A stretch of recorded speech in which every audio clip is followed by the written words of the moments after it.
কথা দিলাম কাউকে বলবো না। আমার ব্রেন ক্যান্সার ধরা পড়েছে। কি ব্রেন ক্যান্সার?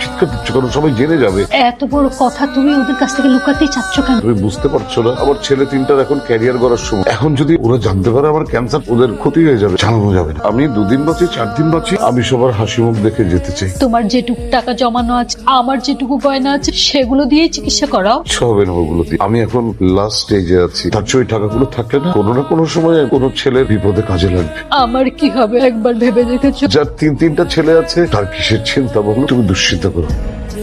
বাবা কি রে? কি ব্যাপার বাবা, তোমার চোখগুলো এরকম খোলা খোলা লাগছে কেন? তোমার কি চোখে কিছু হয়েছে? আরে না না, চোখে কি হবে, রাতে একটু দেরিতে ঘুমিয়েছি তো এই জন্য তো চোখ ফুলে আছে। তুই কোথায় যাচ্ছিস? ইন্টারভিউ নাকি? হ্যাঁ বাবা। ভালো করে ইন্টারভিউ দিচ্ছি। যাতায়াতের জন্য একটু হাত খরচ। যাতায়াতের জন্য তো টাকা লাগবেই। বাবা আমার এতগুলো টাকা লাগবে না, 200 টাকা হলেই হয়ে যাবে। ভালো করে ইন্টারভিউ দিস বাবা। ঠিক আছে বাবা। আর শোন রোহান, যদি হঠাৎ আমার কখনো কিছু হয়ে যায় তাহলে এই পরিবারের দায়িত্ব কার? কার বাবা? বড় ছেলে। তুই পারবি না এই পরিবারের